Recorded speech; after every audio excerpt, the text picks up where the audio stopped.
This video is going to talk for a minute about the Secure Information Sharing Pilot going on within the Multi-State Fleet Response Working Group. The Fleet Response Working Group is a private sector-driven working group that allows state and local government to come together with the private sector, predominantly electric, but then followed on with food and fuel, retail, gas and oil, so forth, to look at how they can share sensitive information. So this pilot is going to leverage the PIV-I standard for information sharing. PIV-I stands for Personal Identity Verification Interoperable. The federal government uses the PIV standard and the military uses the CAC standard. So this is a very high grade, it validates your identity dozens of ways. The PIV card is a step below that, and all the federal folks are going to the PIV standard, which validates identity, and the PIV-I standard is being used for state, local, and private sector.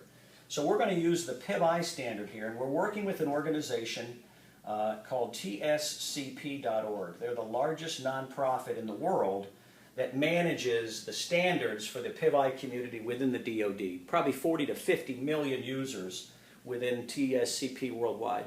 And they use the PIV-I standard to seal emails, encrypt files, digital signature, and access to portals.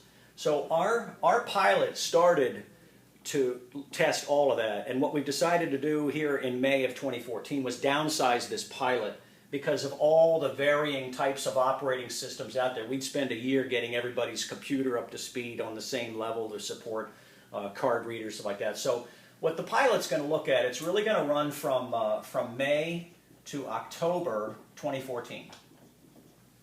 And what we're going to do is TSCP, through their lab, has created a PIV-I based portal on their SharePoint servers they use within their lab.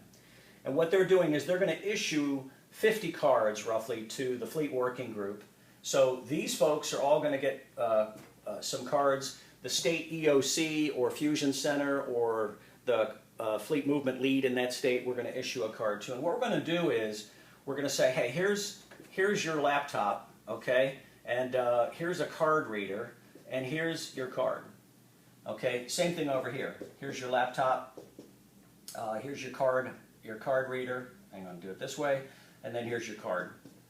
Okay, so those cards are kind of like getting a passport. There's a process you go through. It validates your identity. It's good for 3 years. And we're using it only for logical access to information. We're not using it for physical access to buildings and restricted areas.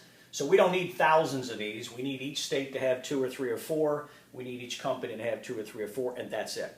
So what we're going to do is we're going to use the PIV-I card. There's no software needed on these computers other than to support this card reader.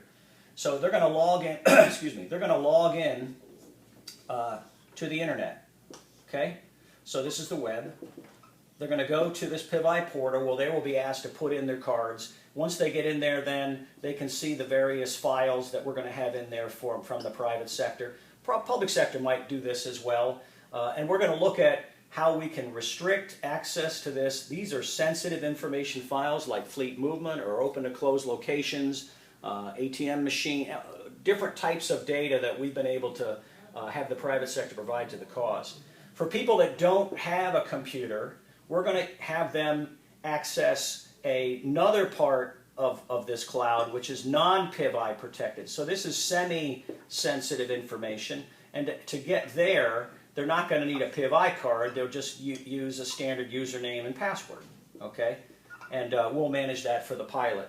But what we're going to look at is the sharing of sensitive information from private sector to government through the use of a secured information sharing. So we'll have 2 levels. We'll have 5 files in here. If you have the top level PIV-I clearance, you can get in and see all 5 files. If you don't, you can see 2 of the 5 using a username and password for the non-PIV-I protected portal. There are several efforts going on already around the country like this. There's one in Virginia. I think there's another one going on, I believe, in one of the other states.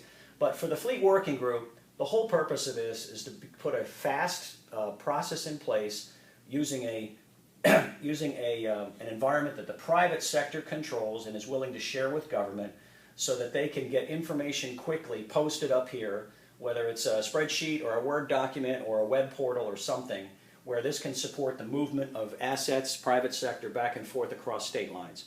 So that's the summary of this secure information sharing pilot going on within the Fleet Working Group right now.